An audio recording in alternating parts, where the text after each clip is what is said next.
آن تھا پہناؤں گی پوشاک شاہانی، افسوس کہ رسائی نہ تجھ کو یہ جوانی، کیسا تھا مقدر، ہائے ہائے علی اکبر، ہائے ہائے علی اکبر۔ اتنا تو ذرا ٹھہرو تمہیں دولہا بنا لوں، اتنا تو ذرا ٹھہرو تمہیں دولہا بنا لوں، بس ایک جھلک صحرے کی سغراء کو دکھا دوں، بے چینی تھی خواہر، ہائے ہائے علی اکبر، ہائے ہائے علی اکبر۔ کہتی تھی یہ آنکھوں بھری میت سے لپٹ کر، ہائے ہائے علی اکبر، ہائے ہائے علی اکبر۔ 18 برس پال کے پروان چڑھایا، 18 برس پال کے پروان چڑھایا، وہ گیسوؤں والا ہے میرا خون میں نہایا، یہ کیا ہوا دلبر، ہائے ہائے علی اکبر، ہائے ہائے علی اکبر۔ ماں تیری جدائی میں بھلا کیسے جیے گی، ماں تیری جدائی میں بھلا کیسے جیے گی، مر جائے گی سغراء جو خبر تیری سنے گی، اب کیا کروں جی کر، ہائے ہائے علی اکبر، ہائے ہائے علی اکبر۔ کہتی تھی یہ آنکھوں بھری میت سے لپٹ کر، ہائے ہائے علی اکبر، ہائے ہائے علی اکبر۔ تم ہیچکیاں لے کے جو دم توڑ رہے ہو، تم ہیچکیاں لے کے جو دم توڑ رہے ہو، موماں سے ہمیشہ کے لیے موڑ رہے ہو، کیوں روٹھے ہو دلبر، ہائے ہائے علی اکبر، ہائے ہائے علی اکبر۔ آئیں جو ہمیں لوٹنے خیموں میں ستمگر، آئیں جو ہمیں لوٹنے خیموں میں ستمگر، ماں دے گی صدائے علی اکبر، علی اکبر، چھن جائے گی چادر، ہائے ہائے علی اکبر، ہائے ہائے علی اکبر۔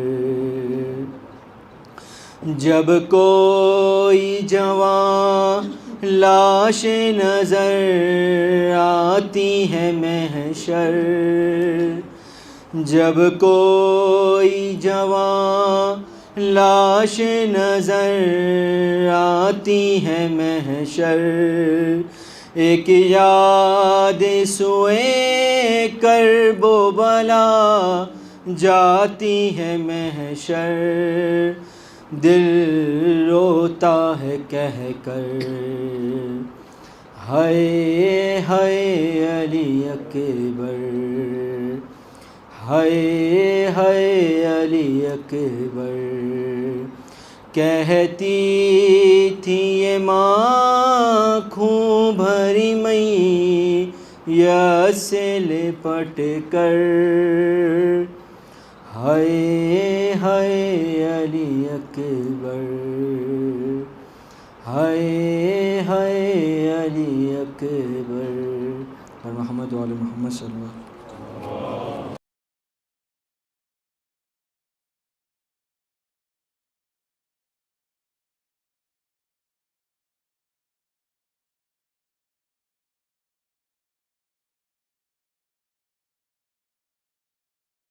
صلوات۔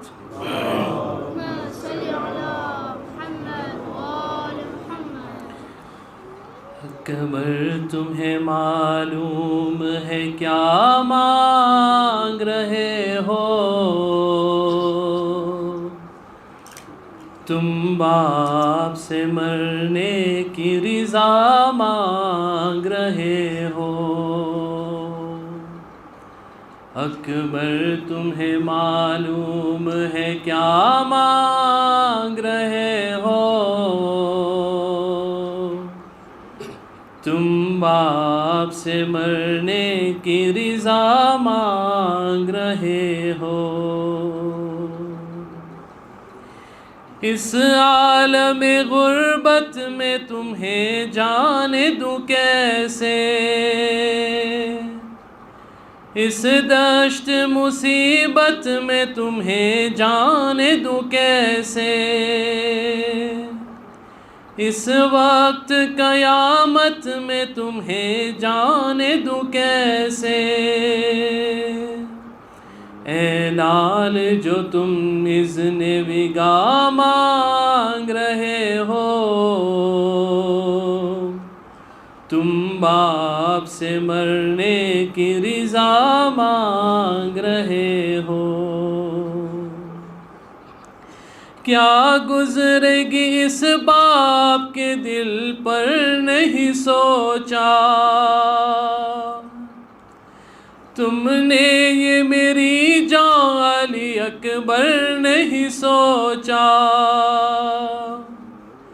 مر جاؤں گا میں تجھ سے بچھڑ کر نہیں سوچا، تم مجھ سے ضعیفی کا عصا مانگ رہے ہو، تم باپ سے مرنے کی رضا مانگ رہے ہو، دل روتا ہے نظروں سے اگر دور ہو بیٹا، جس طرح جدائی تیری منظور ہو بیٹا، تم ہی میری آنکھیں ہو میرا نور ہو بیٹا،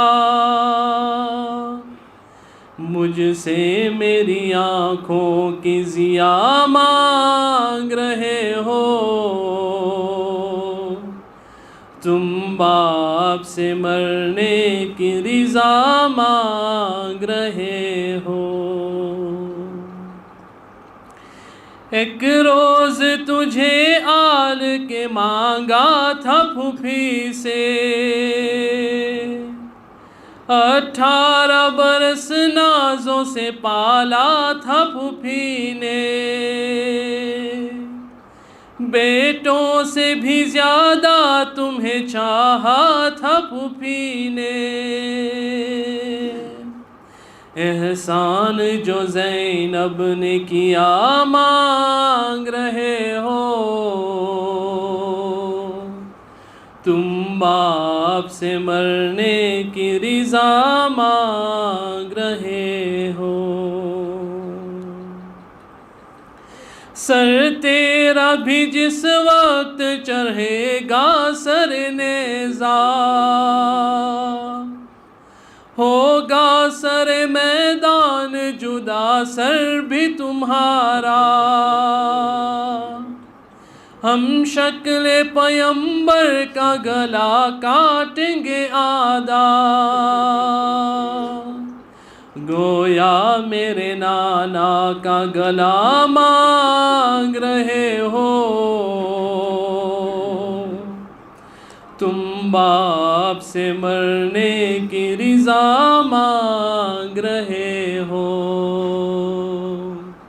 اکبر تمہیں معلوم ہے کیا مانگ رہے ہو، تم باپ سے مرنے کی رضا مانگ رہے ہو۔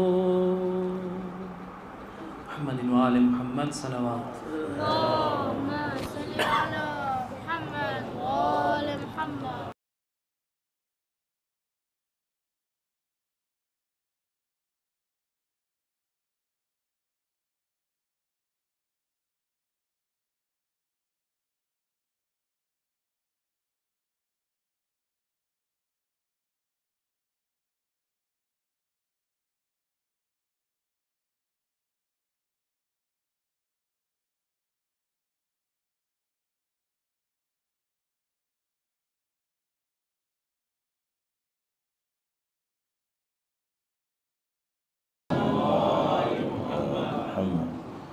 وقت امام کے حضور ادائے احترام کے لیے عرض تسلیت کے لیے، بی بی ام الائمہ کے حضور عرض تسلیت کے لیے، مولا سید الشہداء کے حضور ان کی بیٹی کی تسلیت کے لیے درود بھیجیں۔ محمد و آل محمد۔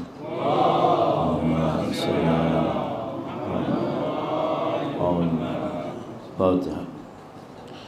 بسم اللہ الرحمن الرحیم، الحمد للہ رب العالمین، الرحمن الرحیم، مالک یوم الدین، ایاک نعبد و ایاک نستعین، اہدنا الصراط المستقیم، صراط الذین انعمت علیہم غیر المغضوب علیہم ولا الضالین۔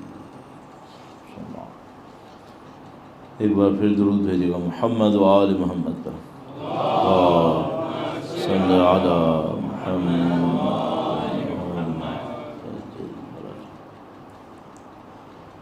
اعوذ باللہ من الشیطان الرجیم، بسم اللہ الرحمن الرحیم، الحمد للہ رب العالمین، والصلاة والسلام على سید الانبیاء والمرسلین، حبیب الہ العالمین ابی القاسم محمد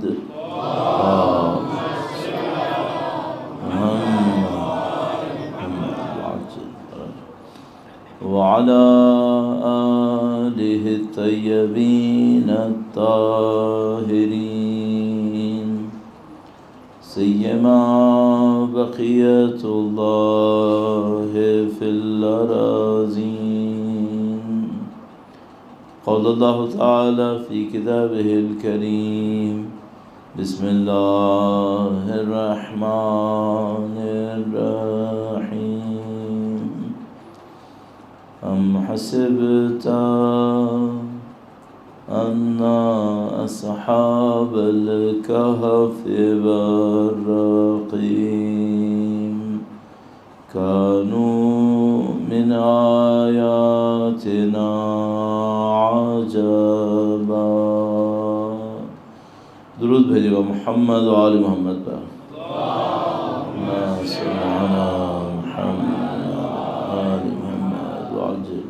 خدا تعالیٰ کا انتہائی احسان، انتہائی لطف کرم. جتنا اس معاملے میں شکر بجا لائے کم ہے. خدا تعالیٰ نے دین کو شعور نصیب کیا، اپنی ہدایت نصیب فرمائی، سید الشہداء کی عزاداری کی سعادت نصیب فرمائی.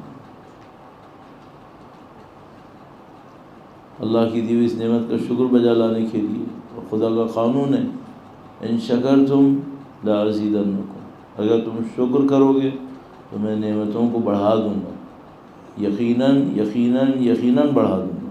خدا نے تاکید کی. تو میں ہمیشہ یہ کوشش کرتا ہوں کہ ایک ایک نعمتوں کو یاد کریں، جو بھی چند ہم کر سکتے ہیں، ورنہ خدا نے کہا تم یاد نہیں کر سکتے.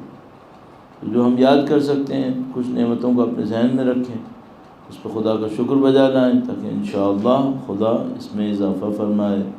یہ نعمت ہے جو خدا تعالیٰ نے ہمارے دلوں کے اندر نبی اولاد نبی کی محبت کی شکل میں ہمیں دی ہے. یہ عزاداری سید الشہداء نعمت ہے. یہ تمام محبتیں نعمتیں خدا ہیں. ان تمام کا شکر بجا لانے کے لیے درود بھیجیں محمد و آل محمد پر. اللہم صلی علی محمد و آل محمد. خدا تعالیٰ نے قرآن کریم میں بالکل شروع میں جو ایمان لائے مومن ہیں ان کی نشانی بتائی کہ یہ غیب پر ایمان لائیں. یؤمنون بالغیب، یہ غیب پہ ایمان لائیں. غیب کیا ہوتا ہے؟ ہم لوگ غیب آرام سے سادہ ترین الفاظ میں جو ہم لوگ کہتے ہیں جو نظر نہیں آتا. ایک تو اردو میں کہتے ہیں غائب ہو گیا. غائب کچھ اور ہے. غائب وہ ہوتا ہے جو معمولاً ہماری اردو زبان کے اندر وہ ہوتا ہے جو چلا گیا کہیں. لیکن غائب کا اصل مطلب کیا ہے؟ غائب وہ ہے جو نظر نہیں آ رہا ہے. ممکن ہے ہو لیکن ہمیں نظر نہیں آتا. خدا تعالیٰ نے فرمایا کہ یہ غیب پر ایمان لائیں. کون سی چیزیں ہیں جو غیب ہے جس پہ ایمان لائیں؟ الحمدللہ جو لوگ یہاں بیٹھے ہیں غیب پہ ایمان لاتے ہیں. تو وہ غیب کون سا ہے؟ تو مثلاً ہم کہیں گے بھائی غیب یہ ہوتا ہے کہ آپ یہاں پہ بیٹھے ہوئے ہیں تو مثلاً ہر فرشتے کے ساتھ خدا نے ہر بندے کے ساتھ 2 فرشتے رکھے کہ جو اس کے اعمال کو لکھ رہے ہوتے ہیں. تو وہ فرشتے نظر آتے ہیں آنکھوں سے؟ نہیں نظر آتے. تو آپ اس پہ ایمان لائے ہو، یہ غیب پہ ایمان لانا ہوا. تو یہ سادہ چیز ہو گئی غیب پہ ایمان لانا. اچھا اب یہ جو غیب ہے اور مثلاً کیا؟ مثلاً خود خدا. کیا خدا آنکھوں سے نظر آتا ہے؟ نہیں، آنکھوں سے نظر نہیں آتا. ہے یا نہیں ہے؟ آپ مانتے ہو کہ ہے. یہ خود ایک غیب ہے. فرشتے غیب ہیں، خدا غیب. آخرت آپ اس دنیا میں رہ رہے ہیں اور یہ کہہ رہے ہیں کہ بھائی یہاں سے ہم جائیں گے ایک اور دنیا میں جائیں گے، وہاں بہت لمبی مدت رہنا ہوگا. اس کو دیکھا ہے آنکھوں سے؟ نہیں، آنکھوں سے نہیں دیکھا. تو یہ غیب پہ ایمان ہے. دیکھیے غیب پہ جو ایمان ہے، پھر یہ پوری ایک اور دنیا ہے جو اس کے ساتھ ساتھ چل رہی ہے، اس پہ بھی ایمان ہے. یعنی یہ جو ہم اور آپ اپنی آنکھوں سے باہر ایک دنیا دیکھ رہے ہیں، یہ دنیا یہاں ختم نہیں ہو رہی. ایک وہ جو آخرت میں مرنے کے بعد ہم دیکھیں گے. ابھی کوئی اس کو انشاءاللہ نہیں کہتا ہے، میں کہتا ہوں انشاءاللہ. بالآخر مرنا ہے. لیکن ایک ابھی بھی ہے یا نہیں ہے؟ ابھی بھی ہے. وہ غیب ہے یا نہیں ہے؟ ہاں وہ غیب ہے. ظاہری طور پہ تو غیب ہے. دیکھا جا سکتی ہے یا نہیں دیکھی جا سکتی؟ دیکھی جا سکتی. وہ بھی دیکھی جا سکتی. تو عزیزان محترم یہ غیب بہت لمبی چیز ہے، بہت بڑی چیز ہے. اچھا اب اس میں غیب کا کچھ حصہ ہے جس کا علم صرف خدا کے پاس ہے. اور قرآن کریم میں فرماتا ہے غیب کا کچھ حصہ وہ ہے جو خدا اپنی مرضی سے لوگوں کو دیتا ہے. جیسے اپنے نبی کو دیتا ہے، اپنے امام کو دیتا ہے. اب اس کی ایک مثال آپ کی خدمت میں عرض کروں گا. درود بھیجے گا محمد و آل محمد پر. صلی علی محمد آل محمد وعجل. ہمارے پاس ایک روایت ہے مولا امیر المومنین سے، درود بھیجے گا ان کی ذات گرامی پر، اللہم صلی علی محمد۔ مولا نے فرمایا کہ جو صبح کو اٹھ کر 11 مرتبہ قل هو اللہ پڑھے، سورہ اخلاص پڑھے، اس دن اللہ کی بندگی میں اس کے لیے آسانیاں نصیب ہوں گی۔ گناہوں کے سامنے اس کے ایک بیریئر آئے گا۔ اچھا آپ اپنی زندگی میں دیکھ لو، ایک دن ہوگا جب آپ شروع کرو گے، آپ کو لگے گا آج بڑا خوبصورت دن ہے، مجھے اللہ کی بندگی کا دل چاہ رہا ہے، اچھا کام کرنے کا دل چاہ رہا ہے۔ نعوذ باللہ تعالیٰ کبھی میرے جیسا ایک دن اٹھتا ہے فجر کا دل بھی نہیں چاہ رہا ہوتا، دل ہی نہیں چاہتا کوئی عبادت کرے۔ میں وہی انسان نہیں ہوں، کل صبح تو دل چاہ رہا تھا، آج نہیں دل چاہ رہا، کیوں ایسا ہوا ہے؟ اس کا مطلب کیا ہے؟ لاسٹ 24 آورز کے اندر مجھ سے کوئی ایک مسٹیک ہوئی ہے جس نے میرے اوپر اچھا اثر نہیں ڈالا ہے، کام خراب ہو گیا۔ اور خدا نہ کرے نعوذ باللہ تعالیٰ اگر اٹھوں اور دیکھوں نہیں بھائی فجر کا نماز کا وقت نکل چکا، اس کا مطلب یہ کوئی بلنڈر ہو گیا، کوئی گڑبڑ میں نے کر دی۔ اچھا اب یہ آنکھوں سے نظر آ رہا ہے کہ آج صبح میں کچھ اور ہوں؟ نہیں، مرر میں جا کے دیکھتا ہوں سیم فیس ہے، لیکن کچھ ہوا ہے یا نہیں ہوا ہے؟ اگر نہیں ہوا ہے تو آج میں تبدیل کیوں ہو گیا؟ کل تو میرا دل چاہ رہا تھا، آج دل کیوں نہیں چاہ رہا ہے؟ پھر یہ جو ایلیمنٹس ہیں لائف کے اندر، ان ایلیمنٹس کو کون سکھائے ہمیں؟ اب مشکل ہم لوگوں کے ساتھ یہ، ہم لوگ یونیورسٹیز میں جاتے ہیں، کالجز میں جاتے ہیں، اسٹارٹنگ میں اسکولز میں جاتے ہیں، وہاں سب ہمیں یہ تو سکھا رہے ہیں مثلا 2+2 4 ہوتا ہے، یہ ہوتا ہے، وہ ہوتا ہے، کوئی ہمیں یہ نہیں سکھا رہا کہ ہم زندگی میں سعادت مند کیسے ہوں گے۔ کتنے لوگوں کو ہم اپنی زندگی یہ دیکھتے ہیں سارے کام کرتے ہیں، خوش نہیں ہوتے، خوش نہیں ہوتے۔ تو عزیزان محترم یہاں پہ کچھ ہے غیب کے اندر، جو لائف ہماری چل رہی ہے اس میں پیچھے سے بھی کچھ ہو رہا ہے، صحیح ہے۔ اب میں آپ کی خدمت میں جو عرض کروں گا وہ یہ کہ بھائی ہم لوگ دین کے ماننے والے ہیں، کسی چلانے والے کے ماننے والے ہیں، صرف میٹیریل ان پٹ آؤٹ پٹ مت دیکھو، اس کے بیونڈ بھی دیکھو نا کہ پیچھے بھی کچھ ان پٹ آؤٹ پٹ چل رہا ہے یا نہیں چل رہا ہے، اس کو اہمیت دو۔ اب ایک روایت میں نے آپ کی خدمت میں عرض کی، مولانا فرمایا اگر کوئی صبح کو اٹھتا ہے 11 مرتبہ سورہ اخلاص پڑھتا ہے، اس دن اس کے گناہوں کے لیے بیریئر کریٹ ہوگا، اس کے اندر ایک ٹینڈنسی آئے گی کہ نہیں آج مجھے اچھا کام کرنا ہے، صحیح ہے۔ اب ایک بہت بڑا ایلیمنٹ ہے جو آپ کی اور میری زندگی کے اندر سمجھ دو پتہ نہیں کتنی چیزوں میں ہمیں آسانیاں دے گا۔ 2 باتیں آج میں عرض کرتا ہوں اس کے سلسلے میں، اور وہ جو میں نے کہا تھا ہمارا ٹاپک ہے دین جدید دور جدید میں دین پر عمل کرنے کے چیلنج، اس سے میں اس کو کنیکٹ کروں گا۔ درود بھیجے گا محمد و آل محمد پر، صلی اللہ علیہ۔ تھوڑا سا میں چاہ رہا ہوں کہ آپ اور زیادہ توجہ کے ساتھ، اور زیادہ، میں نہیں کہہ رہا چلانے کی بات کبھی نہیں کرتا، بلند آواز کی بات نہیں کرتا ہوں، ہمیشہ کہتا ہوں توجہ کے ساتھ درود بھیجیں محمد و آل محمد پر۔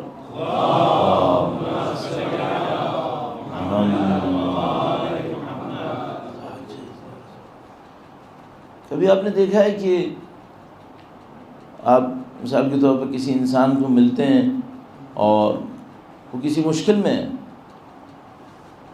آپ اس کی مشکل حل نہیں کر سکتے، کسی پرابلم میں ہے وہ، آپ اس کی پرابلم نہیں حل کر سکتے، کیا کر سکتے ہیں؟ جاؤ اس کے ساتھ تھوڑی دیر کے لیے بیٹھ جاؤ، 2 منٹ کے لیے وہ اپنا دل کھولے، تھوڑا سا اپنے غم کو آپ کے سامنے بول دے، اور اس وقت آپ کیا کرو؟ کان بن جاؤ۔ کان بن جاؤ کیا مطلب؟ جو بول رہا ہے سن لو، خاموشی سے سن لو۔ یہ جو کام آپ نے کیا ہے نا، یہ سمجھ لو آپ نے اپنی اگلی زندگی کے لیے بہت سارے دروازے کھول دیے۔ کیا کیا آپ نے؟ ایک شخص جو مشکل میں مبتلا تھا اس کے لیے آپ ہیلپ فل ہو گئے۔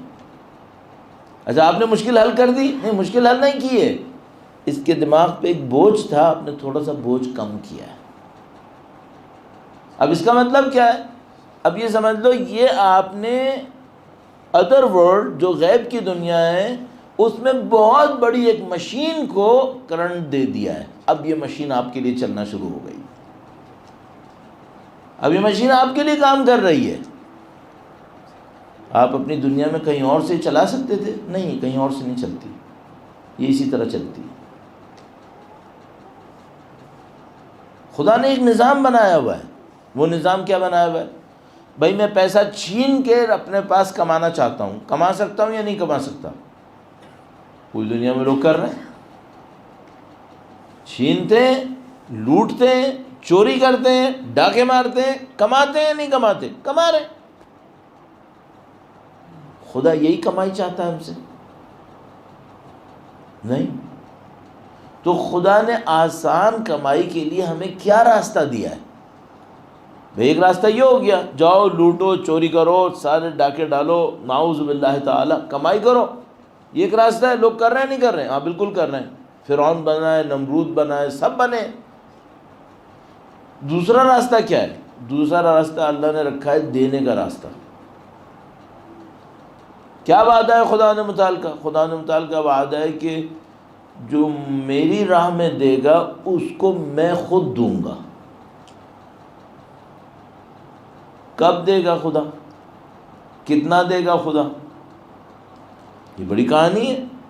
بعض اوقات میرے پاس بہت کچھ ہوتا ہے اس وقت جب مجھے ضرورت نہیں ہوتی، اور جب مجھے ضرورت ہوتی ہے سب جا چکا ہے۔ خدا کا نظام کہتا ہے اگر تم نے مجھے دیا، نمبر 1 میں تمہاری عزت محفوظ رکھوں گا، نمبر 2 تمہیں بڑھا کے دوں گا، نمبر 3 ایسے ٹائم میں دوں گا جب کوئی اور نہیں دے سکے گا، ایسے ٹائم میں دوں گا۔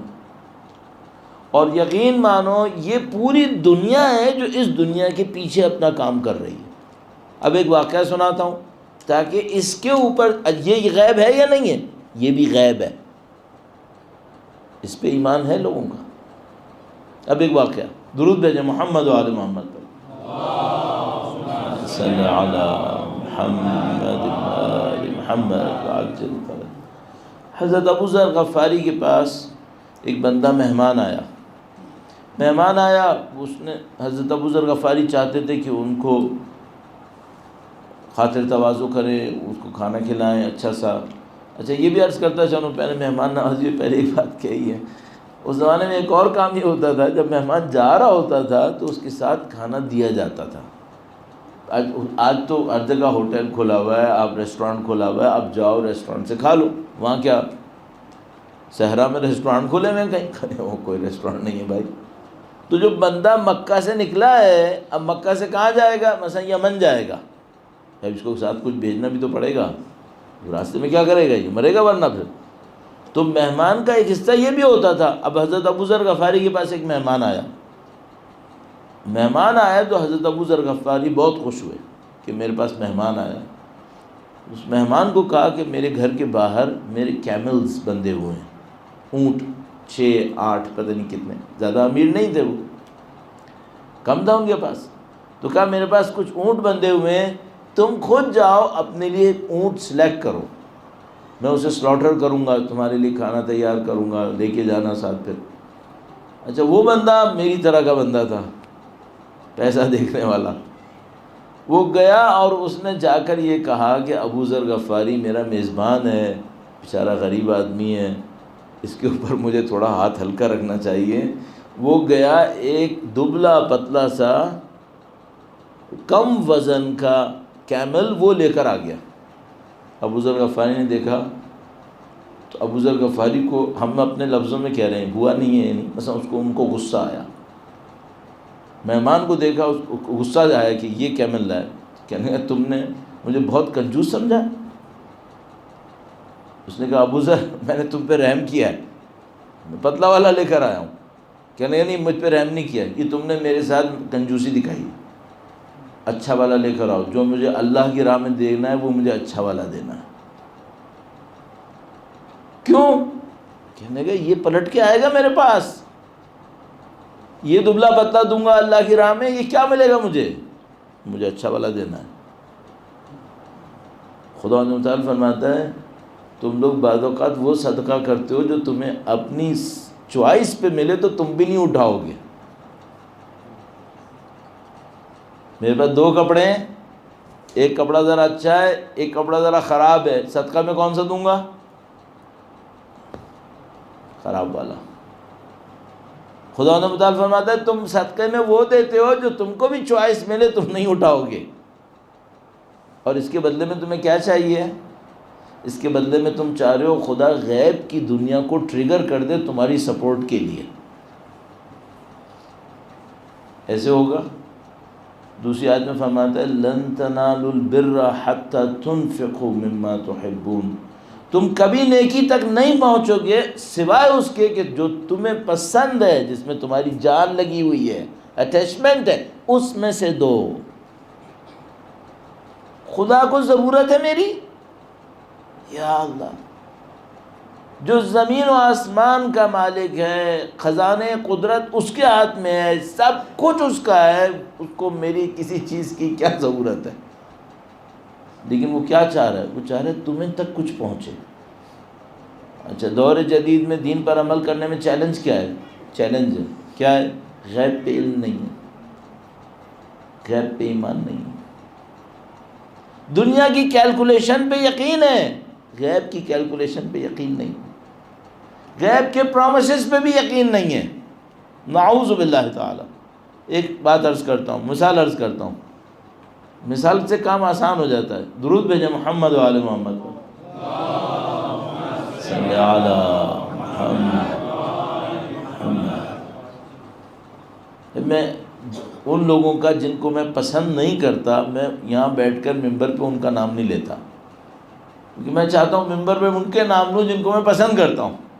ہاں اگر خدا متعال نے کبھی نام لیا مثلا فرعون کا، قارون، نمرود کا، تو وہ میں ممبر بیٹھ کے لوں گا چونکہ وہ قرآن میں آ گیا ہے، ورنہ میں نہیں لیتا. تو ابھی دنیا میں ایک آدمی بہت مشہور ہے، بہت پیسے والا، ٹھیک ہے، ختم، اس سے زیادہ آگے نہیں جانا. اچھا، وہ تمہارے پاس آیا اور اس نے کہا کہ بھائی تم جاؤ مثال کے طور پر امریکہ، خرچے کی پرواہ نہیں کرو، خرچے کی پرواہ نہیں کرو، جاؤ جو کرنا ہے کرو. صحیح ہے؟ وہ بندہ وہی ہے جو آپ سمجھ گئے ہو. آپ کو کوئی پریشانی ہے؟ نہیں. اس کے پاس کم ہے، بلینز آف ڈالر ہے، کہہ رہا ہے تو کرے گا یا نہیں کرے گا؟ کرے گا. اس کو نہ کرنے کا کیا پرابلم ہے؟ تو آپ خرچہ کرنے میں پرابلم ہے آپ کو؟ نہیں، کوئی پرابلم نہیں، کروں گا، میں دبا کے کروں گا، جتنا میں کر سکتا ہوں کروں گا، چونکہ اس نے کہا جتنا خرچ کرنا ہے کرو. اگر وہ آپ کو یہ بول دے کہ بھائی تم پرواہ نہیں کرو، تمہیں کوئی بھی مشکل آئی نا، میں کھڑا ہوں یہاں پہ، آپ کو یقین آ گیا؟ ہاں یقین آ گیا. کوئی پرابلم ہے؟ نہیں، کوئی پرابلم نہیں ہے. میں کہیں جاتا ہوں ٹریولنگ پر، مثلا میرا میزبان مجھ سے کہتا ہے کہ مولانا آپ تشریف لائے، ہم آپ کا خیال کریں گے، ہم یہ کریں گے، وہ کریں گے. میں بھی دیکھتا ہوں ہاں بھائی آدمی جھوٹا تو نہیں ہے، سچا ہے نا، ٹھیک ہے پھر صحیح ہے. میں تم سے ایک بات پوچھتا ہوں، اپنے جیسے انسانوں کی بات پہ یقین آتا ہے، خدا کے کہے پہ یقین نہیں آتا؟ جب خدا کہتا ہے کہ تم پرواہ نہیں کرو میں ہوں، کیوں گھبراتے ہو؟ غیب پہ یقین نہیں ہے، غیب پہ ایمان نہیں ہے. یہ ہماری مشکل ہے آج کے دور میں. جن کو غیب پہ یقین تھا، جیسے میں نے حضرت ابو ذر کی مثالیں دی، آج کے دور میں بہت ساری مثالیں، نہیں گھبراتے، نہیں پریشان ہوتے. ابھی کراچی میں ایک بندہ ہے ہمارے جاننے، اچھا بندہ ہے بیچارہ، بہت ایکٹیویٹی کرتا ہے. گورنمنٹ اس کے پیچھے پڑ گئی ہے، اس کو جیل میں ڈالا، اکیلی جیل کے اندر، کوٹری کے اندر، اکیلی جیل کے اندر. ہفتہ 10 دن میں نا انسان کا دماغ کریک ہونے لگتا ہے. جب آپ کو کوئی انسان نہیں ملتا، کچھ نہیں ہوتا، کھڑکی کھلتی ہے، کھانا آتا ہے، ختم ہو گئی بات. ایک ہفتے کے اندر انسان کا دماغ کریک ہوتا ہے، پتہ نہیں ایلوژنز آنا شروع ہو جاتے ہیں، یہ ہوتا ہے وہ ہوتا ہے. اس کو 7 مہینے رکھا ہے اس میں. اور ایسی حالت میں میں بھی یہاں بیٹھ کے بتا نہیں پاؤں گا کیا کیا ہوا اس کے ساتھ. باہر نکلا، ملا، مطمئن بالکل. جس رات ملا اس کے اگلے رات پھر دوبارہ اٹھ گیا.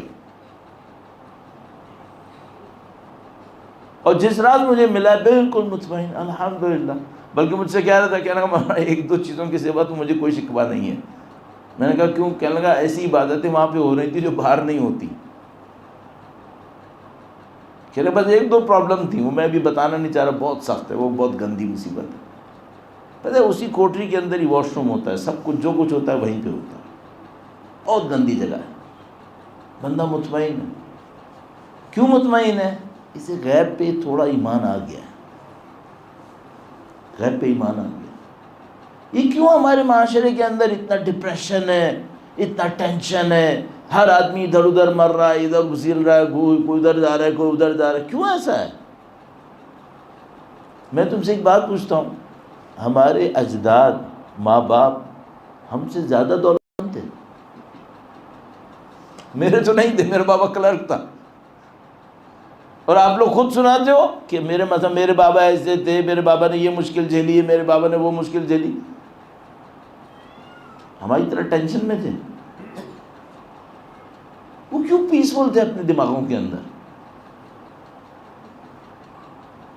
کیوں پیسفل تھے؟ کیوں ان کو اتنا ٹینشن نہیں تھا؟ میرا خیال ہے کیوں ان کو اتنا کمپٹیشن کے مسئلے نہیں تھے. ابھی ہم لوگ اس بات پہ مر رہے ہیں، اس کا گھر اتنا ہو گیا، میرا گھر اتنا ہو گیا، اس کی گاڑی اتنی، اس کی گاڑی اتنی. مجھے ایک بات سمجھ میں آئی، جو بہت بڑا ایک فرق ہے نا، اب میں اس کو ایک جلدی سے اسکپ کر کے لے کے جاتا ہوں. بہت بڑا ایک فرق ہے وہ پیچھے اور آج میں. وہ کیا ہے؟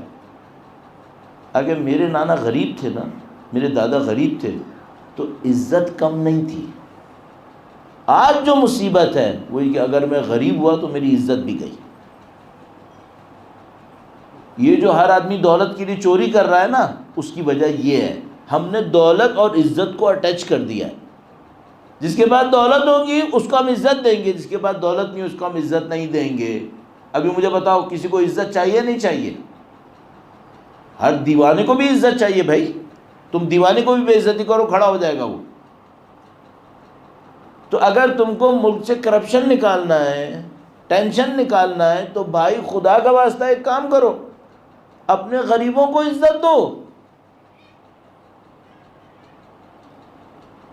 اب آپ تمام آیتیں لاؤ، روایتیں لاؤ، اہل بیت کے طریقے لاؤ، دیکھو غریبوں کو عزت دیتے تھے یا نہیں دیتے تھے؟ دیکھو اس کو، غریبوں کو عزت دیتے تھے. کیوں خدا نے حدیث معراج کے اندر اپنے نبی کو خطاب کیا؟ معراج جو حدیث ہے، بہت مشہور حدیث، اس کے اندر اللہ نے نبی کو خطاب کیا احمد کے نام سے. یا احمد، درود بھیجنا محمد و آل محمد پر. صلی علی محمد آل محمد وعجل فرج. تو میں نبی کا نام لے کر کہا، اے احمد ان غریبوں کے ساتھ بیٹھو، ان غریبوں کے ساتھ بیٹھو. اتنے واقعات ہمارے پاس اہل بیت اطہار علیہ السلام سے ہیں. کیوں ایسا ہے؟ ایک بات تو چلو ہم کہتے ہیں بھائی ہیومینٹی کی خاطر، اہل بیت ہیومینٹی کی رسپیکٹ کرتے تھے. ہیومینٹی کے پیچھے ایک اور بہت بڑی واقعیت ہے، حقیقت ہے. وہ کیا ہے؟ وہ حقیقت یہ ہے کہ بھائی اگر تم نے غریب کو عزت نہیں دی، یہ عزت لینے کے لیے گردن بھی کاٹے گا. پھر اس کو عزت دے دو، اس کو عزت دو، تمہارا مال بھی محفوظ رہے گا، تم بھی محفوظ رہو گے. تم نے اس کو عزت نہیں دی نا، پھر یہ گردن کاٹے گا. اور تیسری بات کیا ہے؟ تیسری بات یہ ہے کہ تم جس دن غریب کو عزت دیتے ہو نا، خدا تمہارے لیے رزق کے دروازے کھولنا شروع کر دیتا ہے. تمہارے لیے رزق کے دروازے کھولتا ہے. کیوں؟ اس نے میرے بندے کی عزت کی. تو بھائی یہ جو غیب پہ ایمان نہ ہونا ہے نا، یہ آج کی مصیبت ہے. غیب پہ ایمان لاؤ. اور جیسے ہی آپ اور میں سوچتے رکھتے ہیں کہ ہاں بھائی یہ پیچھے کوئی اور ورلڈ بھی ہے، وہاں سے بھی کچھ ہو رہا ہے، ٹھیک ہے، تو پھر آپ کی دنیا تبدیل ہونے لگتی ہے. اب میں ایک بات سناتا ہوں. ایک بندے خدا میرے پاس ملنے آیا. اس زمانے میں اسکول میں پڑھاتا تھا، تو مجھ سے ملنے آیا، تو بات چیت ہوئی ایسی. مجھ سے کہنے لگے کہ رزق کو بڑھانے کے لیے مثلا کیا کرنا چاہیے. تو ایسی بات ہو رہی تھی، تو میں نے اس سے کہا کہ پتہ نہیں کہاں سے بات نکلی، تو مجھ سے کہنے لگا کہ ایک اس کا پارٹنر ہے.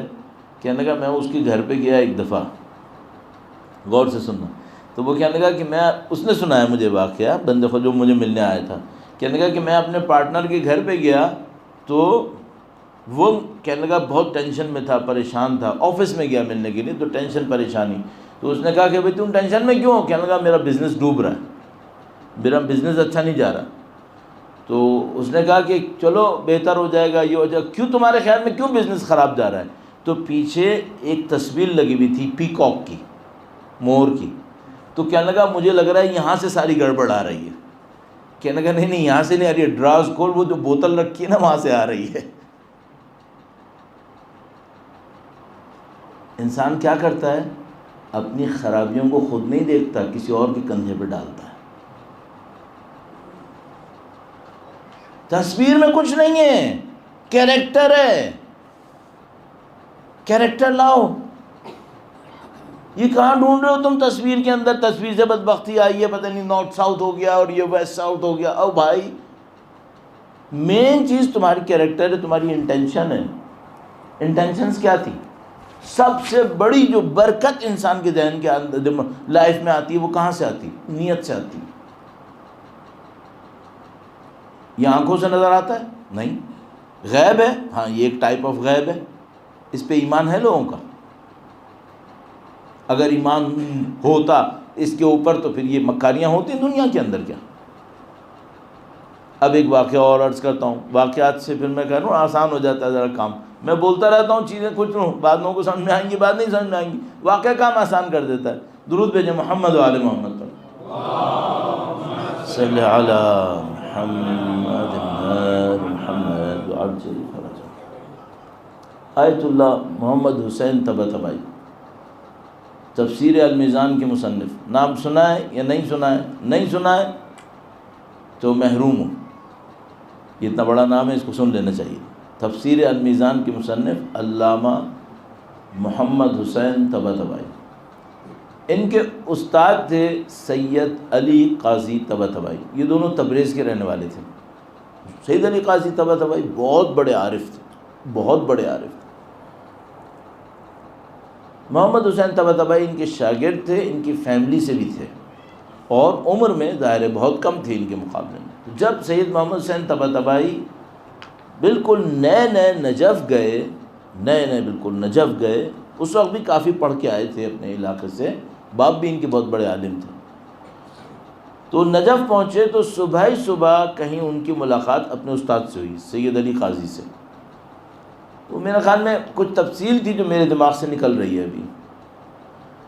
تو اس میں انہوں نے اپنے اس رشتہ دار بچے کو دیکھا کہ جو نیا بچہ ہے، آیا ہے نجف پڑھنے کے لیے، صاف ستھرا پاکیزہ انسان. تو اس کی طرف دیکھ کر کہا بیٹا تمہیں دنیا چاہیے آخرت چاہیے؟ دنیا چاہیے نماز شب پڑھو، آخرت چاہیے نماز شب پڑھو. تمہیں جو کچھ چاہیے نماز شب پڑھو. اچھا بھائی یہ نماز شب کا معاملہ کیا ہے؟ نماز شب کا معاملہ یہ ہے کہ بھائی خدا نے ٹائمز کو تقسیم کیا ہوا ہے، وقت کو تقسیم کیا ہوا ہے. اگر تمہیں دنیا کے اندر میٹیریل بلیسنگز چاہیے، میٹیریل ویلتھ کی بات نہیں کر رہا، بلیسنگز میٹیریل ہو سکتی ہیں، بلیسنگز یس میٹیریل ہو سکتی ہیں.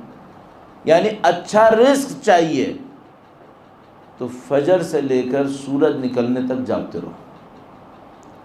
اور اگر اسپریچول رزق بھی چاہیے تو فجر سے پہلے والے وقت میں جاگتے رہو.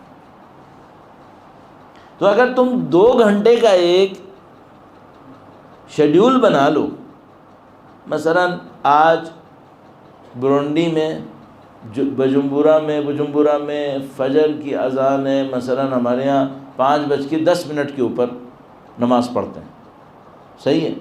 تو مثلا اگر کوئی شخص یہ کرے آدھا پونا گھنٹہ اذان سے پہلے اٹھ جائے اور سورج نکلنے تک جاگتا رہے، اس دوران میں جتنا کر سکتا ہے اللہ کی عبادت کر لے. نہیں کر سکتا نا تو وہ ہمارا ایک دوست کہتا تھا جاؤ پودوں کو پانی دو، جاگتے رہو. یہ وقت ہے برکت کا، یہ برکت کا وقت ہے، صحیح ہے. یہ بھی ایک غیب ہے، ہاں یہ بھی ایک غیب ہے.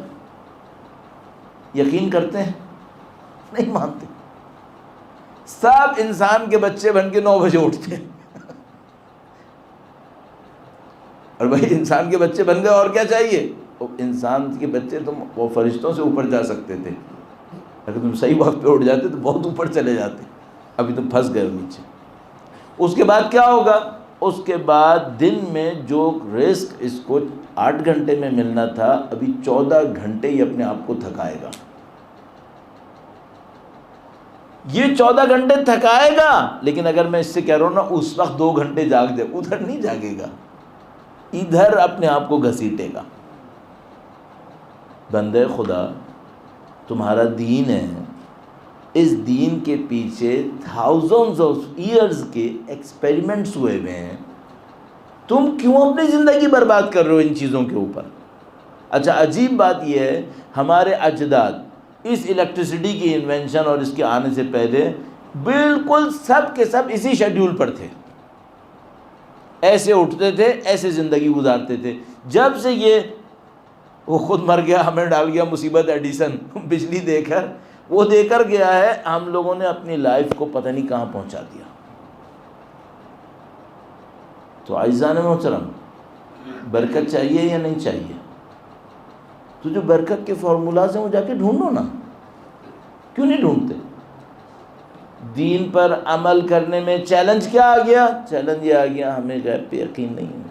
نعرے حیدری، یا علی، لبیک یا حسین، لبیک یا حسین، لبیک یا عباس، لبیک یا عباس، نعرے صلوات۔ اللہم صلی علی محمد وعلی محمد وعجل۔ یہ کون سا میں ابھی حصہ بول رہا ہوں؟ یہ وہ حصہ بول رہا ہوں جو ابھی اسی دنیا کے اندر ہے، اور اثر بھی اسی دنیا میں دے گا، اثر بھی اسی دنیا میں دے گا، صحیح ہے؟ اب ایک اس دنیا کا اثر ہے جو چھپا ہوا ہے، اور یہاں بھی دے گا اور آگے بھی دے گا، یہاں بھی دے گا آگے بھی دے گا۔ واقعہ سناتا ہوں، پہلے بھی شاید سنا ہوا ہوگا۔ ایک بہت بڑے ذاکر تھے، اچھا یہ بھی ممکن ہے کہ بہت پہلے دفعہ سناؤ، بہت دفعہ سناؤ، یہ ساری چیزیں ممکن ہیں۔ میں بھی اپنی طرف سے واقعات گڑھنے کا ماہر نہیں ہوں میں نہیں گڑھتا، میں کوشش کرتا ہوں کہ جو ٹرو ایونٹس ہیں وہ نکال کے لاؤں جو میرے نزدیک تھوڑے اوتھینٹک ہیں، تاکہ وہ آپ کی خدمت میں عرض کروں۔ تو وہ ریپیٹ بھی ہوتے رہتے ہیں، میں بہت دفعہ ریپیٹ کرتا ہوں۔ تو وہ بہرحال یہ جو آیت اللہ خمینی تھے، اتنی بڑی تبدیلی لے کر آئے ماشاءاللہ، ہم سب کی زندگیوں پہ کچھ نہ کچھ اثر پڑا ہے ان کا۔ ان کے والد مجلس کرواتے تھے، ان کے والد مجلس کرواتے تھے۔ ان کے مجلس پڑھنے کے لیے ایک صاحب آتے تھے، ان کا نام تھا آغا کوثری۔ کوثری بہت مخلص آدمی، بہت ہی مخلص۔ جب آیت اللہ خمینی ایران میں آ گئے، انقلاب آ گیا، حکومت ہو گئی، سارے کام ہو گئے، وہ جناب علی اتنے بڑے رہنما ہو گئے، ان کے ہاں بھی مجلس پڑھنے کے لیے آغا کوثری آتے تھے، آغا کوثری آتے تھے۔ اچھا ہم بھی سنتے تھے، کوئی بہت زیادہ مثلا کوئی بہت بڑا خطیب ایسی چیز نہیں تھی، لیکن سب کو پتا تھا بندہ بہت مخلص ہے، بندہ بہت مخلص ہے۔ آغا کوثری نے یہ واقعہ سنایا، آغا کوثری نے، اچھا وہ مجلسیں پڑھتے تھے۔ ابھی دیکھو بجوم بورا میں تو میں 2 مجلسیں پڑھ رہا ہوں نا، میں محفل میں پڑھتا ہوں، یہاں آتا ہوں۔ یہ جو اگر مثلا کسی مسلمان ملک میں ہوتے ہیں اپنے علاقوں، ایک نہیں پڑھتے، 4-4 5-5 لوگ پڑھ رہے ہوتے ہیں، یہاں سے نکلے وہاں گئے۔ میں البتہ اپنی زندگی میں وعدہ کیا ہوا خدا سے 2 سے زیادہ نہیں پڑھوں گا، تاکہ میں جاہل آدمی ہوں، تیسری پڑھوں گا کام خراب کر دوں گا، تو میں 2 پڑھتا ہوں بھائی۔ آیت اللہ سید علی نقی نقوی معروف تھے نقن صاحب، نقن صاحب ایک پڑھتے تھے، عالم تھے، سمندر تھا علم کا، ایک پڑھتے تھے۔ تو میں کہتا ہوں میں اتنا بڑا عالم نہیں، میں جاہل آدمی 2 پڑھوں گا۔ آغا کوثری مصائب پڑھتے تھے، مصائب پڑھنے کے ماہر تھے۔ مصائب پڑھنے میں کیا ہے کہ آپ نے ایک جگہ پہ کھڑے ہوئے 20 منٹ مصائب پڑھے، پھر دوبارہ کہیں اور 20 منٹ، اس طرح پڑھتے تھے۔ تو انہوں نے کہا کہ میں ایک دفعہ کہیں جا رہا تھا مجلس سے نکل کر، مجھے آگے مجلس میں جانا تھا، کچھ بچے میرے سامنے آ گئے اور مجھ سے کہنے لگے کہ آغا کوثری آپ صرف بڑوں کی مجلس پڑھتے ہو، ہماری کیوں نہیں پڑھتے؟ اب میں کیا کروں بھائی، بچوں کی مجلس پڑھوں ابھی کیا؟ تو کہہ رہے ہیں یہ ٹائم کم، یہ وہ بار میں نے ان کو اس طرح سے کہا، مثلا اس طرح میں کر دوں گا، میں آؤں گا تمہارے پاس۔ یا مثلا اسی وقت چلے گئے، مجھے بھی یاد نہیں آ رہا. خیر بہرحال وہ بچوں کی مجلس میں چلے گئے، وقت بھی کم تھا، آگے بھی جانا تھا. اب بتاؤ بچوں کی مجلس میں اتنا بڑا خطیب آ گیا ہے مصائب پڑھنے کے لیے، اب کو بچے کیا سنیں گے کیا پڑھیں گے. تو انہوں نے بہرحال مصائب پڑھے. اس کے بعد بچے کچھ چائے لے کر آئے. اب وہ قہوے کی طرح، قہوہ ہوتا ہے ایران کے اندر، وہاں دودھ والی چائے تو نہیں ہوتی، وہ قہوہ ہوتا ہے. تو وہ قہوہ ایک ٹرے کے اندر 4-5 کپ رکھ کے لے کر آئے، کہا یہ چائے پئیں. اور کہا بھائی چھوڑ دو، اب مجھے جانا ہے. پھر کہنے کہ میں چائے دیکھی، چائے ٹھنڈی، بالکل ٹھنڈی ہوئی بھی. تو انہوں نے کہا ابھی چائے چھوڑ دو بیٹا، میں جا رہا ہوں چائے، اب میں آگے مجلس میں جا رہا ہوں. چلے گا حاضر چاہتا ہوں. بی خواب میں تشریف لائیں. اگر کوثری چائے میں نے بنائی تھی، کیوں نہیں پی؟ کوثری پریشان، خواب میں یہ کیا ہو گیا؟ پھر بی بی نے کہا کہ کوثری تم نے جتنی مجلسیں پڑھی ہیں نا، یہ والی ہمیں پسند آئی، یہ تم نے بچوں کے ساتھ بیٹھ کے پڑھی، یہ ہمیں پسند آئی. یہ غیب ہے یا نہیں ہے؟ یہ غیب ہے. ایمان ہے اس پہ؟ ایمان لاؤ. پوری دنیا بسی ہوئی ہے، جتنی نظر آ رہی ہے کم ہے، جو نظر نہیں آ رہی بہت زیادہ چل رہی ہے. آپ کی اور میری خوش قسمتی کیا ہے، ہمیں اس غیب میں انٹرنس کے لیے دروازے مل گئے ہیں. انہی سے انٹر ہوتے ہیں. یہاں علم تابوت ذری، یہ نشانیاں ان کی، یہیں سے انٹر ہوتے ہیں. آ گئے ہو صحیح دروازے کے اوپر، صرف ایک مشکل رہ گئی ہے، انٹر ہو گئے نہیں ہوگے تمہاری مرضی. کیسے انٹر ہوتے ہیں اس میں؟ خلوص سے آؤ. بے لوس، اردو میں کہتے ہیں بے لوس، فارسی سے لیا ہے. لوس کا مطلب کیا ہوتا ہے؟ گندگی. بے لوس ایسی خدمت کرو جس میں کوئی گندگی نہ ہو. کیا مطلب؟ نیت پاکیزہ ہو، پاکیزہ نیت سے کام کرو. نوحہ پڑھ رہے ہو، پاکیزہ نیت لاؤ. عالم اٹھاتے ہو، پاکیزہ نیت سے لاؤ. پانی پلا رہے ہو، پاکیزہ نیت سے لاؤ. وہ جو دیکھنے والے ہیں وہ نہ میرے ہاتھ میں جو ہے وہ دیکھ رہے ہیں، نہ جتنا میں نے پیسہ خرچ کیا وہ دیکھ رہے ہیں. وہ صرف کیا دیکھ رہے ہیں؟ ہمارے لیے کیا یا کسی اور کے لیے کیا. خلوص لاؤ. جو اچھا کام کرو کوشش کرو کسی کو مت بتاؤ، کسی کو نہیں بتاؤ، خود بھی بھول جاؤ. کیوں؟ دماغ میں رہے گا تو کہیں نہ کہیں زبان پہ لاؤ گے. یہ ہم بے وقوفوں کی عادت ہے. ہم لوگ چھوٹا سا بھی ایک کام اچھا کرتے ہیں نا، ہم زبان پہ پھوٹ دیتے ہیں. جیسے ہی زبان سے بولتے ہیں پھر اس میں کیا بچا ہے اللہ جانتا ہے، پھر اس میں ختم ہونے لگتا ہے معاملہ. تو وہ جو ہمارے یہاں محاورہ تھا نا کہ ایک ہاتھ سے دو دوسرے کو پتہ نہ چلے، تو اب یہ بات سمجھ میں آ رہی ہے بھائی تم ایک ہاتھ سے دو اور دماغ کو بھول جائے. پہلے زمانے میں کہتے تھے نیکی کر، کوئی دریا کہتا تھا، کوئی کنواں کہتا تھا، کنویں میں ڈال، دریا میں ڈال. کیا مطلب؟ بھول جاؤ. اس وقت جو میرے خیال میں دین میں بہت بڑی مشکل آئی ہے، میں نے آپ کا بہت وقت لیا، اس کو اختتام پہ لے کے جاؤں. یہ جو ہمارا غیب سے کنیکشن ہے نا، یہ ڈسکنیکٹ ہو رہا ہے. اور یہ ڈسکنیکٹ کیوں ہو رہا ہے؟ یہ ہماری شو بازیوں کی وجہ سے، یہ ہماری ریاکاریوں کی وجہ سے، ہمارے خلوص میں کمی کی وجہ سے. ماشاءاللہ آپ لوگ کافی سنبھلے ہوئے لوگ ہو، الحمدللہ رب العالمین. لیکن چیلنج، یہ چیلنج ہے، خلوص کا چیلنج. آپ اس چیلنج کو اٹھائیں. ماشاءاللہ آپ نے محنت کی بھی ہے، اپنے خلوص میں اور اضافہ کریں، برکتیں ان کی طرف سے. اور یہ بھی عرض کرتا چلوں، صرف برکتوں کو گاڑیوں گھروں کے اندر مت دیکھنا. سب سے بڑی برکت کیا ہے؟ سب سے بڑی برکت یہ ہے کتنا اچھا کام تم کر سکے ہو اللہ کی خاطر خلوص کے ساتھ. یہ برکت ہے سب سے بڑی، یہ سب سے بڑی برکت ہے. تو عزیزان محترم، یہ بہت بڑا ایک چیپٹر ہے. میں اس کو جتنا بھی سمرائز کروں، یہ تو بعض اوقات کیا ہوتا ہے کہ 5 مجلسیں اسی کے اوپر بولنی پڑ جاتی ہیں. اور مجھے جو سمجھ میں آتا ہے، وہ جو علم اخلاق والے ہیں وہ تو شاید ساری زندگی صرف اسی کو سکھاتے ہیں کہ آدمی نے خلوص کیسے لے کر آنا ہے. اب میں ایسی ایک بات کہہ رہا ہوں کہ آپ صرف سمجھ رہے ہوگے کہ بھئی خلوص یہ ہوتا ہے کہ آپ کی نیت خالص ہو جائے. نہیں، خلوص کی کہانی بہت لمبی ہے. 20 سال 30 سال لگتے ہیں خلوص تک پہنچنے میں. تب وہ مرحلہ آتا ہے جب انسان کو پتہ ہوتا ہے کہ ہاں اب جو ہے وہ کہانی بہتر جگہ کے اوپر آ گئی ہے. صحیح. درود بھیجیں محمد و آل محمد پر. صلی علی محمد آل محمد وعجل فرجهم. اس چیلنج کو اٹھانے میں، اپنے اندر خلوص لانے میں آسان ترین راستہ کیا ہے؟ 2 جملوں میں اس کو ختم کرتا ہوں. محاورے میں 2 جملے کہہ رہا ہوں، 4-5 بھی بول دوں گا. آسان ترین راستہ کیا ہے؟ چھوٹے چھوٹے نیک کام کرو اور کسی کو خبر نہ ہونے دو. بڑے بڑے کاموں کی مت سوچو، بڑی سی بلڈنگ بنواؤں گا، بڑا کام نہیں، بڑے کام نہیں کرو. چھوٹے چھوٹے نیک کام کرو، کسی کو نہیں بتاؤ. کوشش کرو حتیٰ ماں باپ کو مت بتاؤ. کیوں؟ شاید وہ سنیں گے تو خوش ہوں گے، لیکن شاید تمہاری نیت مشکل میں ڈال دے گی. جلدی سے شیخ عباس قمی کا واقعہ سناتا ہوں. شیخ عباس قمی کو سب جانتے ہیں.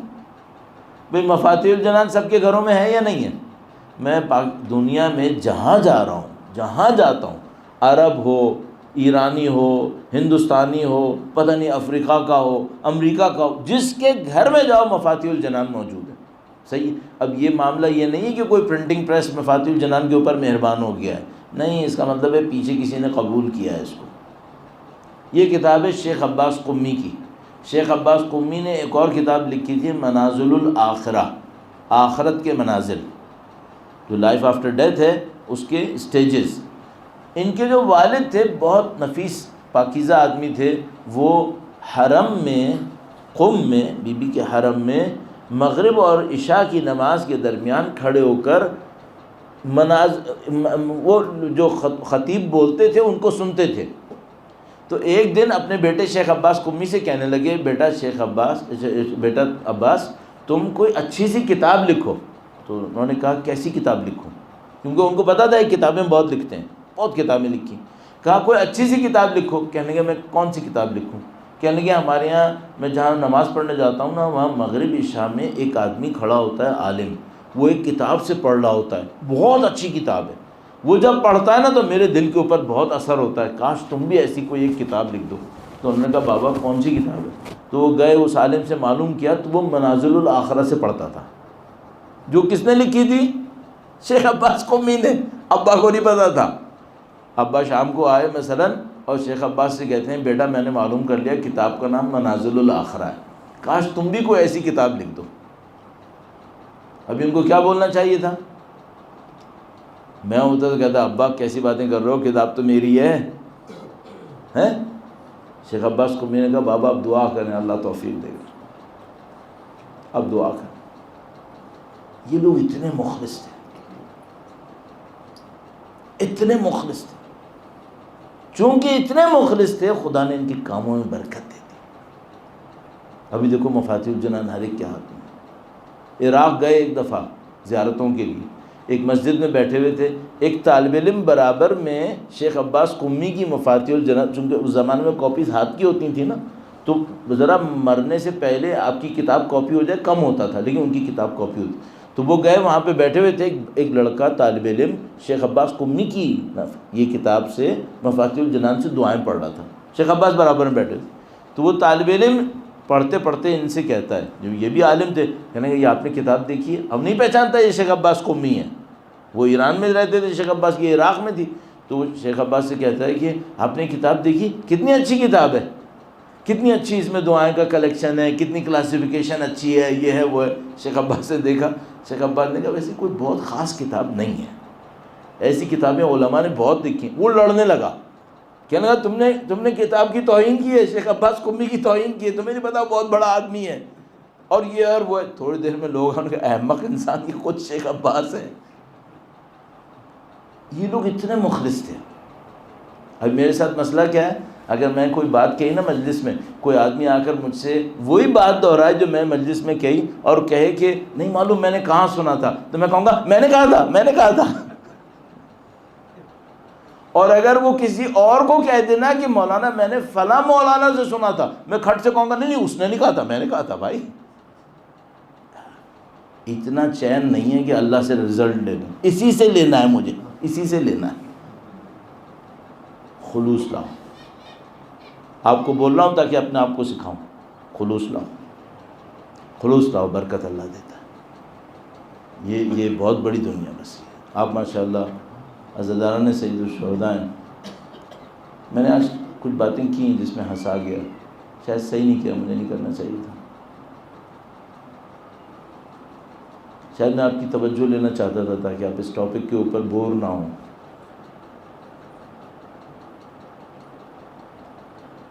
لیکن آج کی رات بہت عجیب رات ہے.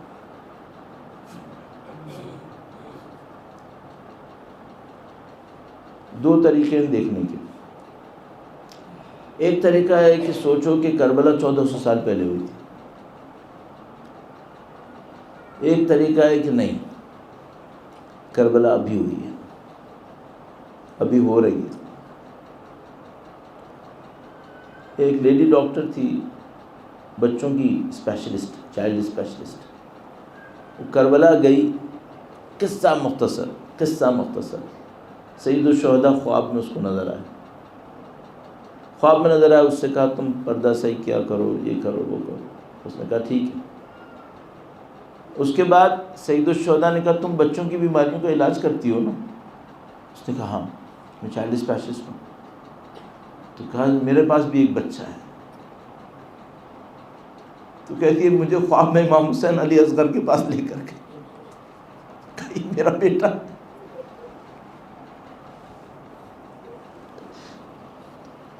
دیکھو کسی نے اس کو اس طرح زخمی کر دیا. اس کا مطلب کیا ہے؟ کربلا بسی ہوئی ہے، کربلا بنی ہوئی ہے. ایسا ہم 1400 سال پہلے میں نہیں رہ رہے، ہم ابھی رہ رہے ہیں اسی کربلا کے ساتھ. اس کا مطلب کیا ہے؟ اس کا مطلب یہ ہے کہ علی اکبر 1400 سال پہلے الوداع کہنے نہیں آیا ہے. علی اکبر ابھی بھی امام حسین کو الوداع کہہ رہے ہیں. مولا علی اکبر، اللہ اکبر، کیا مقام تھا مولا علی اکبر کا. سید الشہداء کتنا چاہتے تھے، وہ اپنے والد کو کتنا چاہتے تھے. علی اکبر کو پتہ تھا میرے والد نے بہت بڑا کارنامہ کیا ہوا ہے. کربلا بسانا آسان کام نہیں تھا. 5 تن کی تربیت ہوئی تو کربلا بسنے کے قابل ہوئی ہے. 5 تن کی تربیت کا نتیجہ ہے کربلا. سید الشہداء جب کربلا کی طرف جا رہے تھے، راستے میں چلتے چلتے ایک موقع پر فرمایا انا للہ و انا الیہ راجعون. علی اکبر فوراً قریب آئے، کہا بابا آپ نے انا للہ پڑھا، کلمہ استرجاع پڑھا. ان کو پتا ہے اس وقت میرے باپ کو مدد کی ضرورت ہے. علی اکبر فوراً مدد کے لیے آئے. کہا بیٹا میں نے سنا ہے کوئی منادی ندا دے رہا ہے کہ یہ قافلہ آگے آگے جا رہا ہے، موت اس کے پیچھے آ رہی ہے. علی اکبر نے دیکھا میرے باپ کو میری موت کا کوئی غم ہونے والا ہے. فوراً پلٹ کر کہا بابا کیا ہم حق پر نہیں ہیں؟ کہا بیٹا ہم حق پر ہیں، ہم یقیناً حق پر ہیں. فرمایا پھر مجھے کچھ نہیں پرواہ کہ موت کیسے آتی ہے. موت مرنے کے لیے تیار ہوں میں. علی اکبر ہیں.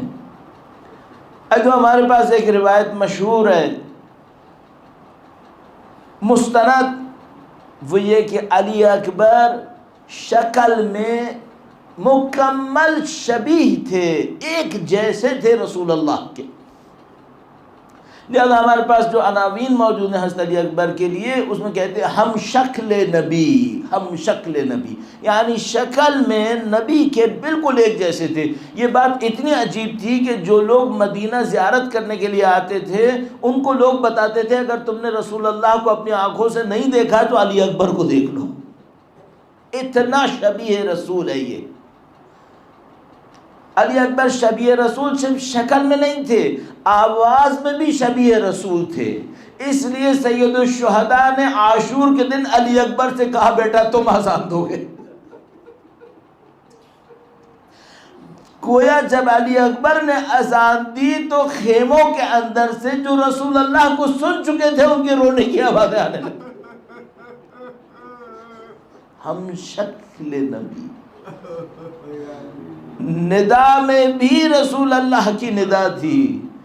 اور عزیزو آخری بات اور عرض کروں اس سلسلے میں، حضرت علی اکبر کے فضائل میں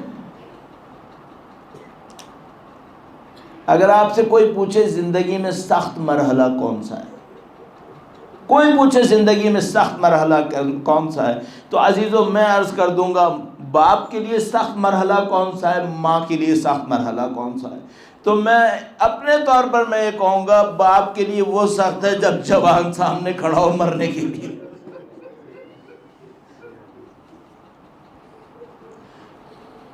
اور ماں کے لیے کون سا سخت ہے ابھی رک جاؤ میں ابھی عرض کروں گا۔ اب علی اکبر سید الشہداء کے سامنے کھڑے ہیں اور کہہ رہے ہیں بابا میں جانے کی اجازت چاہتا ہوں۔ علی اکبر کو سید الشہداء بھیجنا چاہتے ہیں تاکہ پوری دنیا کو دکھائیں کہ حسین نے کیا کچھ قربان کیا۔ علی اکبر کو جب بھیجنے لگے تو دیکھا اور ایک نظر جوانی کو دیکھا اور جانتے تھے کہ علی اکبر کے ساتھ کیا ہونے والا ہے۔ پھر ایک موقع پر علی اکبر سے کہا بیٹا علی اکبر زینب نے تمہیں پالا ہے، جاؤ اپنی پھوپھی سے اجازت لے کر آؤ، ماں کی طرح پالنے والی ہے۔ عزیزو اگر باپ کے لیے سخت بیٹے کا خدا حافظ کرنا ہے نا تو بیٹے کے لیے سخت زینب سے الوداع کرنا ہے۔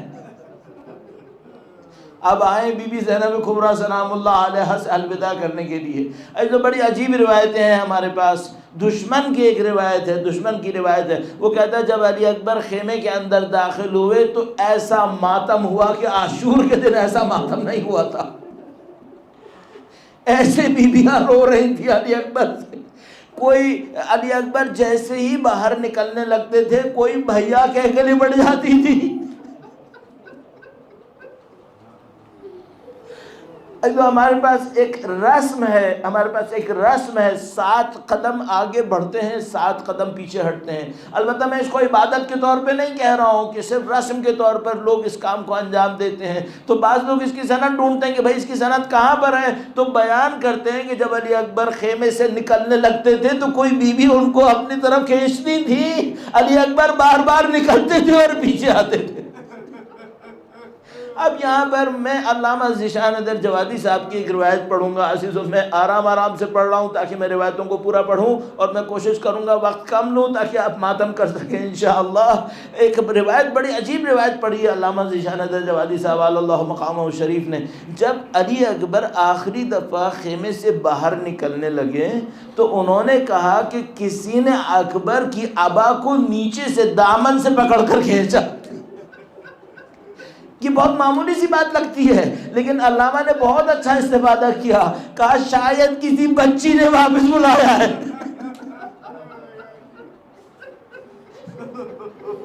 شاید کسی بچی نے واپس بلایا ہے۔ علی اکبر نکلے اور کیسے نکلے، پھر میں دوبارہ علامہ مرحوم کا جملہ عرض کروں گا، انہوں نے بڑا خوبصورت کہا علی اکبر ایسے نکلے جیسے بھرے گھر سے جنازہ نکل گیا،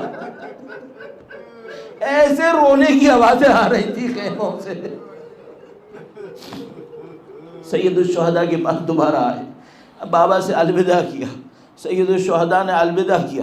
جب علی اکبر موڑے، عزیزو 2 روایتیں ہمارے پاس، علی اکبر جب موڑے تو دیکھا کہ بوڑھا باپ پیچھے چلتا آ رہا، کہا بابا آپ نے تو الوداع کر دیا تھا، اب حسین کیا بولے بیٹا تو میرے دل کو دیکھ، میں کیسے تجھے الوداع کر دوں۔ اس کے بعد سید الشہداء نے دونوں ہاتھ اٹھائے اور کہا خدایا تو گواہ رہنا میں شبیہ رسول کو بھیج رہا ہوں، شبیہ رسول کو بھیج رہا ہوں۔ عزیز و مختصر کیا کروں، اب کس طریقے سے کروں؟ علی اکبر میدان جنگ کے اندر گئے۔ علی اکبر علی مرتضیٰ کا بیٹا ہے، اس کی رگوں میں حیدر کرار کا خون ہے، ذوالفقار کا بیٹا ہے یہ، اس نے دشمنوں کے کشتے لگا دیے۔ ایک موقع پر دشمنوں کو تحت کرتے تھے، مقابلہ کرتے تھے، لیکن عزیزو یاد دلاؤں کہ 3 دن کا پیاسا بھی ہے، پیاس سے، گرمی سے، لوہے کے وزن سے نڈھال ہو کر ایک موقع پر سید الشہداء کے پاس آئے۔ اب امتحان امامت کسے کہتے ہیں؟ امتحان امامت اسے کہتے ہیں حوض کوثر کا مالک ہے، سب کو سیراب کرے گا، اور اس کا اپنا بیٹا کہہ رہا ہے بابا اگر ایک گھونٹ پانی کا مل جاتا۔ ارے باپ والو، بچوں والو، اپنے دلوں سے پوچھو، اگر بچہ اگر ایک اونٹ مانگ رہا ہو اور تمہیں پتا ہو کہ یہ مرنے والا ہے، یہ شہید ہونے والا ہے۔ اب دیکھو یہ جو ہم شکل نبی ہے نا، ہم شکل نبی نے پانی مانگا ہے تو سید الشہداء نے کیا کہا بیٹا جاؤ محمد مصطفیٰ تمہیں پانی پلائے گے، یعنی اکبر تیرے انتظار میں محمد مصطفیٰ بیٹھے، جاؤ بیٹا۔ بیٹے نے حکم سنا جنگ کرو، علی اکبر جاتے ہیں، جنگ کرتے ہیں۔ عزیزو ایک موقع آتا ہے علی اکبر زمین کی طرف آتے ہیں۔ اب ان کو پتا ہے کہ اگر میں نے باپ کو مدد کے لیے پکارا تو میرا بوڑھا باپ کیسے آئے گا یہاں تک، تو بجائے مدد کو پکارنے کے کہا بابا مطمئن رہو محمد مصطفیٰ آ گئے، وہ مجھے لینے آ گئے۔ عزیزو 2 روایتیں بڑی عجیب روایتیں ہیں، بہت عجیب روایتیں ہیں۔ ایک روایت کہتی ہے سید الشہداء جب علی اکبر کی طرف بڑھے تو سید الشہداء نے کہا بیٹا آواز دیتے رہو، تمہارے باپ کو دکھائی نہیں دے رہا۔ گویا سید الشہداء، ایسا آپ جو روایت ہے یہ بڑی عجیب روایت ہے، میں نے سنتا ہوں علماء سے، وہ کہتے ہیں جب سید الشہداء ایک دفعہ علی اکبر کی طرف بڑھ رہے تھے تو ایک موقع آیا کہ زمین پہ ٹٹولتے ہوئے بڑھ رہے تھے، زمین کے اوپر دیکھتے ہوئے بڑھ رہے تھے، ارے میرا بیٹا علی اکبر کہاں ہے؟ علی اکبر کے سرانے پہنچے۔ اب متعدد روایات ہمارے پاس ہیں، ایک برچی بھی علی اکبر کے سینے میں ہے، اس پر بھی روایت موجود ہے ہمارے پاس۔ لیکن عزیزو ایک اور عجیب روایت موجود ہے، نفس المحموم کے اندر شیخ عباس قمی نے یہ روایت لکھی ہے، شیخ عباس قمی نے نفس المحموم میں یہ روایت لکھی ہے۔ عزیزو میں منظر کشی کیسے کر سکتا ہوں، میں اس کا ماہر نہیں ہوں، لیکن اگر ذرا تصور میں سوچنا، علی اکبر زمین پر گرے ہوئے ہیں، چاروں طرف بنی امیہ کے حیوانات کھڑے ہوئے ہیں، یہ نبی سے دشمنی لیے کھڑے ہوئے ہیں۔ شیخ عباس کی روایت بڑی عجیب ہے، کہا علی اکبر زمین پر تھے، شمشیریں اوپر اڑتی تھی نیچے گرتی تھی، فَقَتَلُوهُ إِرْبًا إِرْبًا، علی اکبر کو ٹکڑے ٹکڑے کر دیا، فَقَتَلُوهُ إِرْبًا إِرْبًا۔ عزیزو اب عالم کیا تھا؟ اب عالم یہ تھا کہ حسین علی اکبر کو سینے سے لگائے گھسیٹتے تھے، پیچھے اشقیہ شمشیریں مارتے تھے۔ بس ایک موقع آیا، سید الشہداء علی اکبر کا لاشا کیسے اٹھائے؟ ارے بھائی جوان کا لاشا ہے، یہ بوڑھا باپ ہے، یہ کیسے لاشا اٹھائے؟ اب روایت بیان کرتے ہیں، کہتے ہیں بی بی زینب کبریٰ خیمے کے دروازے تک آئی اور امام سے کہا بھیا کیا میں آؤں؟ بھیا کیا میں آؤں؟ اب مجھے مصائب ختم کرنے ہیں دوستو، ایک شعر کے اوپر میرا دل جب بہت زیادہ بھرتا ہے علی اکبر کے مصائب میں تو میں یہ شعر پڑھتا ہوں۔ شیخ یہ شعر بھی علامہ اشارہ حیدر جوادی صاحب نے پڑھا ہے، یہ میری طرف سے آپ کو تبرک ہے، جب کبھی رات کے وقت کبھی آپ کو علی اکبر کے غم میں رونا ہونا تو یہ شعر پڑھ لینا۔ بی بی زینب گویا امام حسین سے کہہ رہی ہیں لاشا ہے برابر کا بھیا سے نہ اٹھے گا۔ برابر کا لاشا کیا ہوتا ہے؟ جوان جب بڑا ہو جاتا ہے نا باپ کے برابر ہو جاتا ہے، لاشا ہے برابر کا، بھیا سے نہ اٹھے گا، میں پالنے والی ہوں، گودی میں اٹھا لوں گی۔ میں نے تو ساری زندگی گودی میں اٹھایا۔